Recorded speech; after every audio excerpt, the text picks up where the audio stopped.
Oui, je crois que c'est la première fois. D'abord, ça se présente pas souvent. Puis il y a des acteurs qui sont souvent choisis pour les documentaires, comme s'il y avait un registre de belle voix ou d'acteurs qui ont l'habitude de le faire. Vous savez, c'est toujours comme ça, quoi.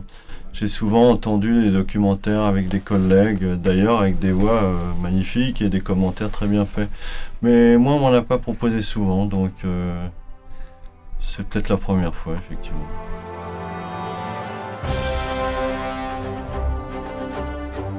Le sujet, bien sûr, l'image et aussi le texte. Il y a une espèce de concordance entre le sujet qui, évidemment, c'est pas rien. Une Seconde Guerre mondiale, même pour nous les Français, on a eu 3 victoires, mais vous vous rappelez, 1870, mais comment on s'en est sorti, 1918, mais comment on s'en est sorti, et puis 1945. Donc c'est un peu ce qu'on m'a appris à l'école, puis ensuite après je m'y suis intéressé, mais je trouve que la Seconde Guerre mondiale, alors là de fait c'est quelque chose qui est encore très proche de nous. Donc il y va presque d'un héritage que je devrais transmettre à mes enfants. Donc c'est une manière pour moi d'y participer.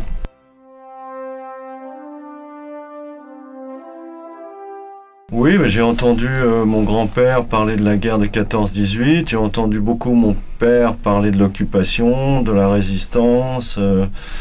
Donc voilà, c'est très juste, c'est ce qu'on entendait à l'heure du dîner, quand d'un seul coup les parents ou les grands-parents parlaient de la guerre.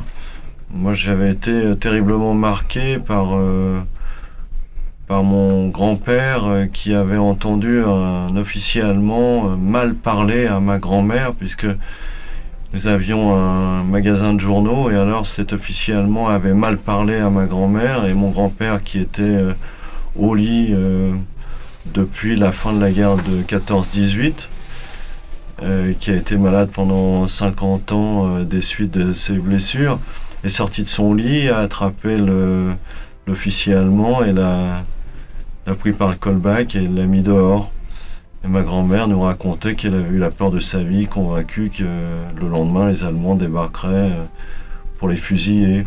Quand vous êtes enfant, vous écoutez cette histoire-là. D'abord on parle de fusiller, ensuite on parle d'officiers allemands. Tout ça, c'est une période qu'on n'a pas connue. On est, j'allais dire, bien au chaud dans un continent en paix. Mais c'était toujours assez effrayant quand on écoutait ça petit, parce qu'on se disait qu'est-ce qu'ils ont dû vivre.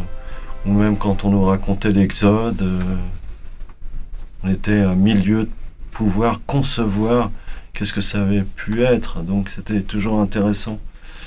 Et là, moi, j'ai pensé que non seulement cette période m'intéressait, mais que ça pouvait être intéressant de par la qualité de ce que les images proposent, ou de ce que le texte propose, la musique même propose. D'un seul coup, j'ai un peu dit à Pascal Wong, le metteur en scène, que je serais content de faire la voix.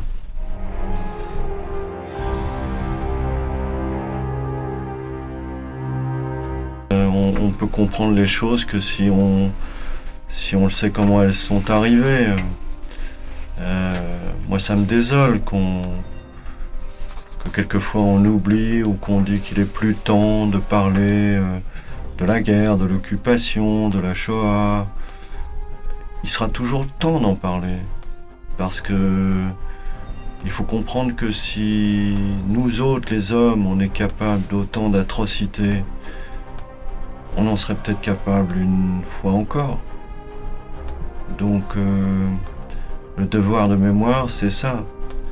Le devoir de mémoire, c'est justement de faire des documentaires qui aujourd'hui ont l'avantage d'être faits pour celui-ci d'une manière très moderne, avec des effets spéciaux, avec des moyens qu'on n'avait pas avant, et qui donnent un certain divertissement quant à l'image. Et je trouve que ça fait partie de mon métier d'acteur, de faire une voix off, mais aussi de mon devoir de citoyen, de m'intéresser à ça.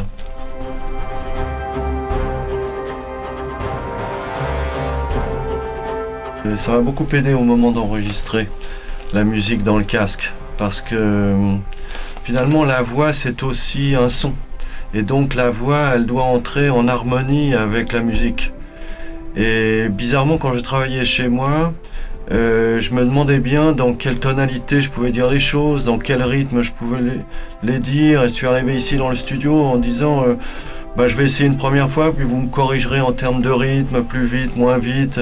Non, finalement, il s'agissait de certains passages où il faut aussi coller à l'image. On a plus ou moins de temps. Mais ce qui m'a complètement épaté, c'est d'entendre dans le casque la musique et que cette musique me donne la tonalité de la voix. C'est finalement à l'oreille que j'ai eu l'impression, sans y réfléchir, que c'était cette voix-là qui se mariait avec la musique. Le rythme, pareil, par rapport à la musique. J'ai senti à quel point c'était une nécessité d'avoir une harmonie entre la voix et la musique, et c'est drôle parce que c'est la musique qui me l'a donné. Alors que les derniers témoins directs de la Seconde Guerre mondiale nous quittent, gardons en mémoire ce que des millions d'hommes et de femmes ont dû subir pour nous léguer un monde meilleur. Et soyons reconnaissants envers ceux qui ont tout donné, jusqu'à leur vie, pour notre liberté.